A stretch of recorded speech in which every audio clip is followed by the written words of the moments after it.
Hi guys, எல்லாருக்கும் வணக்கம். இன்றைக்கி வந்துட்டு நம்ம நம்மளோட சேனல் சோகால் ரிவ்யூவில் எந்த ஒரு ரிவ்யூவும் பண்ண போகிறதில்ல. ஒரு சில விஷயங்கள் இப்போ ஜஸ்ட் லைக் தட் கடந்து போயிடுறாங்க. பட் அதோட சீரியஸான பின்னாடி என்ன நடக்கும் அப்படிங்கிற விஷயங்களை தான் பார்க்க போகிறோம். எஸ், திஸ் இஸ் ஏஐயில் ஒரு மூவியை ஆல்டர் பண்ணுறது சரியா அப்படிங்கிற கேள்விக்கு உண்டான பதில்களாக தான் இந்த வீடியோ இருக்குன்னு நினைக்கிறேன். So consider as a podcast. So let's get into the video guys.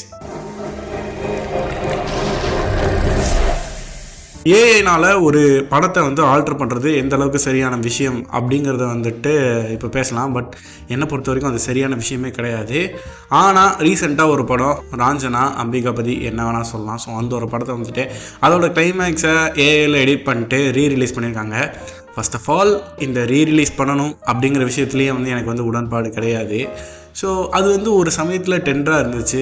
And அதுக்கப்புறமா அது போயிடுச்சு.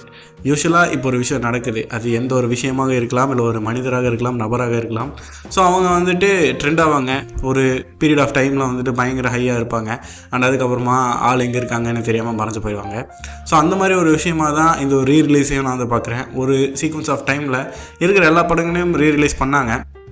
பட் எந்தளவுக்கு ஒர்க் ஆச்சு அப்படின்னா, போகிற மக்கள் படம் பார்க்குறாங்களோ இல்லையோ, நான் இந்த படத்துக்கு போயிருக்கேன் அப்படிங்கிறத எல்லோரும் பார்க்கணுன்னு நினைக்கிறாங்க. ஸ்டேட்டஸ் போடுறாங்க, ஸ்டோரி போடுறாங்க. அந்த தேட்டரில் இருக்கிறவங்க எல்லாரையும் டிஸ்டர்ப் பண்ணுற மாதிரி அந்த படத்தில் வர அந்த ஒரு பர்டிகுலர் சாங் ஃபேமஸான சாங்காக இருக்கும். அதோட டான்ஸ் ஸ்டெப்ஸை ரீக்ரியேட் பண்ணி ஒரு பப்ளிக் நியூஸஸ் பண்ணுறாங்கன்றது தான் உண்மையான ஒரு விஷயம். இந்த எவ்வளோ பேர் ஒத்துக்கிறீங்கன்றது கமெண்ட் செக்ஷனில் மென்ஷன் பண்ணுங்க. நிறைய பேர் இந்த வீடியோ ஸ்கிப் பண்ணியிருப்பீங்க. அண்ட் வீடியோ நீங்கள் பார்க்குறீங்க அப்படின்னா எஸ் ஐ எம் வாட்சிங் அண்ட் உங்களோட கருத்துக்களை கமெண்ட் செக்ஷனில் மென்ஷன் பண்ணிங்கன்னா எனக்கு இன்னும் கொஞ்சம் பெட்டராக ஃபீல் பண்ணுவேன். இது மாதிரி நிறைய விஷயங்கள் வீடியோக்களை எடுத்துகிட்டு வரதுக்கு இன்னும் ஹெல்ப்ஃபுல்லாக இருக்கும். ஸோ அந்த மாதிரி ரீரிலீஸ் பாவங்கள் அப்படின்னு தான் சொல்லி ஆகணும். ஒரு படம் ரீரிலீஸ் ஆகுது. ஸோ எல்லா படமும் கொண்டாடப்படுதான்னு கேட்டால் கண்டிப்பாக கிடையாது. ஒரு சில படங்கள் தான் கொண்டாடப்படுது. ஸோ அதில் ராஞ்சனா அப்படிங்கிற இந்த படமும் ஒரு படமாக தான் நான் பார்க்குறேன். பட் ஆனால் மாடிஃபைடு கிளைமேக்ஸில் ரிலீஸ் ஆகுதுன்னு சொல்லும்போதே மக்கள் அப்போஸ் பண்ணியிருக்கணும். ஏன்னா எங்களுக்கு அந்த ஸ்டோரி தான் வேணும் அப்படின்னு சொல்லிட்டு. பட் மாடிஃபைடான அந்த ஒரு கிளைமேக்ஸ்ன்றது ஏஐ வச்சு தான் எடிட் பண்ணியிருக்காங்க. பட் இதற்கு ப்ரொடக்ஷன் டீம் தான் மொத்தமே காரணமாக இருந்திருக்கே தவிர அந்த படத்தோட டேரக்டராக இருக்கட்டும், அந்த ஹீரோவாக இருக்கட்டும், யாருமே இதுக்கு அக்செப்ட் பண்ணல. உதாரணத்துக்கு ஒரு படத்தோட கதை இப்படி தான் இருக்க போகுதுன்றது தெரிஞ்சுட்டு தான் அந்த ஹீரோவாக இருக்கட்டும், இல்லை டேரக்டர் அதை உருவாக்கியிருக்காரு, இல்லை ஸ்டோரி ரைட்டராகவே இருக்கட்டும், அதை இப்படி தான் பண்ண போகிறோன்னு ஒரு விஷயங்கள் பண்ணி அதுக்கான அக்ரிமெண்ட்ஸ் எல்லாம் போட்டுட்டு அந்த படத்தை ரிலீஸ் பண்ணுறாங்க. ஆனால் அந்த படத்தோட மொத்த காப்பிரைட்டு ப்ரொடியூசர் கையில் தான் இருக்குது. அதை அவர் என்ன வேணால் பண்ணலாம், மறுபடியும் அதை வச்சு காசு சம்பாதிக்கலாங்கிறது சரி தான். பட் அதை மாடிஃபை பண்ணுறது எந்த விதத்தில் சரியான விஷயம்ன்றது எனக்கு தெரில. அது தேவையில்லை நான் நினைக்கிறேன். ஸோ இந்த மாதிரியான விஷயங்கள் ஜஸ்ட் லைக் தட் கடந்து போகிற ஒரு விஷயமா அப்படின்னு கேட்டால், நீங்கள் அப்படி கடந்து போயிருந்தீங்கன்னா அது கிடையாது. இப்போது ரீசெண்ட் டைம்ஸில் பார்த்தீங்கன்னா இன்ஸ்டாகிராம் பேஜஸில் ஜென்ரலாக ஏஐ வச்சு எடிட் பண்ணி ஒரு குரங்கோட வீடியோவாக இருக்கட்டும், இல்லை பேட்மேன், ஸ்பைடர்மேன், டெட்பூல் இவங்கெல்லாம் இந்தியாவில் சுற்றிட்டு இருந்தாங்கன்னா என்ன பண்ணுவாங்க, நார்மலாக என்ன பண்ணுவாங்கன்னு இதெல்லாம் எல்லாம் காமெடின்னு நினச்சி பண்ணிட்டுருக்காங்க. என்னை பொறுத்த வரைக்கும் அதெல்லாம் கிரிஞ்சான ஒரு வீடியோஸ் தான். எனக்கு அதிலெல்லாம் உடன்பாடு கிடையாது.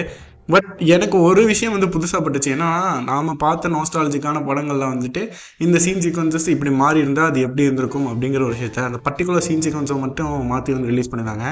ஸோ அதுவே நியாயமான விஷயமானு கேட்டால் கிடையாது. But still for entertainment purpose ஒருவேளை இப்படி நடந்திருந்தால் எப்படி இருக்குன்னு பார்க்குறது ஓகே தான். உதாரணத்துக்கு கஜினி படத்தில் ஒரு லவ் சொல்லியிருந்தால் என்ன மாதிரி இருந்திருக்கும் அப்படிங்கிற ஒரு சீன் சீக்வன்சஸை மாற்றி வச்சுருந்துருப்பாங்க. அது ஓகே, நல்லா இருந்துச்சு. பட் இதே விஷயங்களில் படங்களில் பண்ணும்போது என்ன ஆகும்னா, ஒரு வணிக ரீதியாகவும் அது இம்ப்ரூவ்மெண்ட் ஆகும். ஏன்னா இருக்கிற எல்லா ப்ரொடியூசர்ஸும் இந்த மாதிரி ஃபீல் பண்ணிவிட்டு நம்ம படத்தில் இந்த சேஞ்ச் பண்ணியிருந்தால் மக்கள் நல்லா இருந்திருக்குன்னு நினச்சாங்க இல்லையா. ஃப்ளாப்பான படங்களாக இருக்கணும், இல்லை ஒரு நல்ல படமாகவே இருக்கணும். ஒரு சில படங்கள் இன்றைக்கு வரைக்கும் பேசப்படுது அப்படின்னா அது அந்த படத்தோட முக்கியமான இந்த கிளைமேக்ஸில் தான் இருக்கும். ஒரு படத்துக்கு செம்ம ஹாப்பியான ஒரு எண்டிங் விட்டுட்டாங்க அப்படின்னா அது காலத்தோட காலமாக கரைஞ்சு போய் தான் இருக்கும். அந்த பயங்கரமான ஒரு எண்டிங்கிறது எல்லார் மனசையும் போட்டு தாக்குறதுனால தான் அந்த படம் இவ்வளோ நாள் பேசப்படுது. நீங்கள் அந்த எண்டிங்கே மாற்றிட்டு திரும்ப கொண்டு ரீரிலீஸ் பண்ணும்போது ஆர்கானிக்காக அதை பார்த்தவங்களுக்கு காண்டு தான் ஆகும். அது எப்படி நல்லா போகும் நீங்கள் நினைக்கிங்கன்றது எனக்கு தெரில. உதாரணத்துக்கு தியா படத்தோட கிளைமேக்ஸ் அப்படி இருக்கிறனால தான் இன்ன வரைக்குமே அந்த படம் பேசப்படுது. அந்த படத்தில் கிளைமேக்ஸில் ஹீரோயின் சேர்ந்துருந்தாங்க அப்படின்னா அது 10 படமாக முடிஞ்சிருக்கும் இல்லையா. ஸோ அந்த மாதிரியான விஷயங்களை சேஞ்ச் பண்ணி ரீரிலீஸ் பண்ணுறது ஃபேரே கிடையாது. ஸோ இது எங்கே கொண்டு போய் விடும் அப்படிங்கிறதுக்கு ஒரு ரீசெண்டாக ஒரு இன்ஸ்டாகிராமில் ஒரு வீடியோ பார்த்துருந்தேன். என்னவா இருந்துச்சுன்னா, ஒருத்தர் கிட்டத்தட்ட ஒரு 2050 70 படம் பார்க்கறக்க வேண்டியது தேட்டர் போகிறாரு. அங்கே போனதுமே கேட்குறாங்க, ஏஐ வச்சு படம் வேணுமா இல்லை ஆர்கானிக்கான படம்? அங்கேயே ஆர்கானிக்கான படங்கள் வந்துச்சு. எப்படின்னா என்ன, ஏஐனா முழுக்க இந்த படம் ஏஐயால் எடுக்கப்பட்டது. அந்த கிரியேட்டர் ஜஸ்ட் ஸ்டோரியை மட்டும் டைப் பண்ணி கொடுப்பாரு, அது கதையாக அது வந்திருக்கும். ஆர்கானிக் படங்கள்னா இப்போ எடுத்துகிட்டு இருக்காங்க இல்லையா ப்ராப்பராக, ஸோ அந்த மாதிரியான ஆர்கானிக் படங்கள் அப்படின்னு சொல்கிறாங்க. சரி, எவ்வளோ ரேட்டுன்னு கேட்டால் ஆர்கானிக் படங்களுக்கு வந்து 2000 ரூபாயாம், ஏஐ படமாக இருந்தால் 500 ரூபாயாம். 500 இல்லை 100 ரூபா தான். ஸோ அதுலேயும் வந்து பார்த்தீங்கன்னா டிஃப்ரென்சியேஷன் சொல்கிறாங்க. ஏஐ படங்களில் விளம்பரத்தோட வேணுமா, விளம்பரம் எல்லாம் வேணுமா, ஓடிடியில் வருமா சொல்கிறாங்க. ஜென்ரலாகவே ஓடிடியில் பார்க்குறத விட மூவி தேட்டர்ஸில் பார்க்குறது எவ்வளோ நல்ல விஷயம் அப்படிங்கிறது வந்துட்டு பேசணுன்னு எனக்கு ஒரு ஆசை இருக்குது. அது நான் இன்னொரு வீடியோவில் நான் வந்து பேசுகிறேன். ஸோ இப்படி ஒரு விஷயம் சொல்லும்போது அது என்ன தான் காமிக்கல் வேலை ப்ரெசென்ட் பண்ணியிருந்தாலுமே அது ஒரு த்ரெட்டனிங் தானே. கோயிங் ஃபார்வர்ட் கண்டிப்பாக பாசிபிலிட்டிஸ் இருக்குது. வெறும் ஏஐயில் கதையை கொண்டே கொடுத்தீங்கன்னா அது படம் வந்து விட போகுது, அதை நீங்கள் யூடியூப்லேயே எங்கேயோ போடலாம். பட் அடுத்தவங்களோட படத்தை மாடிஃபை பண்ணி போடணுங்கிறது தேவையில்லாத ஒரு விஷயம். அது ப்ரொடியூசராகவே இருந்தாலும் சரி, ஒரு டேரக்டர் ஒரு ஸ்டோரி ரைட்டரோட கதையை மாடிஃபை பண்ணுறது தேவையில்லாத ஒரு விஷயம்.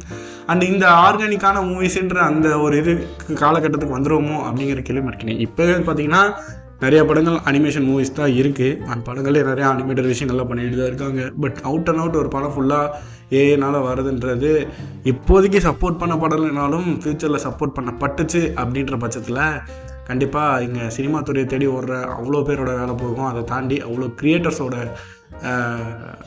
லைஃபே வந்து பாதிக்கப்படும். அண்ட் நல்ல ஆர்கானிக்கான விஷயங்கள் இனிமேல் வராது அப்படிங்கிறது தான்.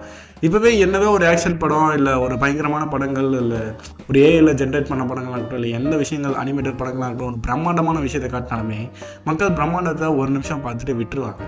பட் ஆர்கானிக்காக ஒரு அழகான சிம்பிளான ஸ்டோரியை தான் மக்கள் எதிர்பார்க்குறாங்க. அது இப்போதைக்கு காலகட்டத்தில் மேபி கோயிங் ஃபார்வர்ட் நம்ம உலகமே சேஞ்ச் ஆகும். ஒரு ஏஐனால் வழிநடத்தக்கூடிய ஒரு உலகமும் வரும், நிறைய விஷயங்கள் வரும். ஸோ அந்த மாதிரியான டைமில் எப்படி இருக்குன்னு தெரியல. பட் ஸ்டில் இப்போதைக்கு இது வேண்டாம்ங்கிறத என்னோட கருத்து. ஸோ உங்களோட கருத்துக்களை கமெண்ட் செக்ஷனில் மென்ஷன் பண்ணுங்கள். டிசைனிங் ஆஃப் மீண்டும் ஒரு நல்ல வீடியோட நாங்களும் சந்திக்கிறேன். அதை தாண்டி நம்மளோட சேனல் சப்ஸ்கிரைப் பண்ணி ஃபாலோ பண்ணிக்கோங்க. நிறைய ஷார்ட்ஸ் வந்து டெய்லியுமே நான் வந்து போட்டுட்ருக்கேன். டிசி மார்வல் கேரக்டர்ஸாக இருக்கட்டும், வேறு கேரக்டர்ஸ் எக்ஸ்ப்ளோர் பண்ணுற விதமாக இருக்கட்டும், நான் பார்க்குற படங்களை பற்றி ஒரு ஷேர் பண்ணிக்கிறதா இருக்கட்டும், மூவி சஜஷன்ஸாக இருக்கட்டும். ஸோ எல்லாமே நான் பண்ணிட்டு இருக்கேன். ஸோ டைம் ஏதாவது செக் பண்ணி பாருங்கள். This is அஜீப் also called review.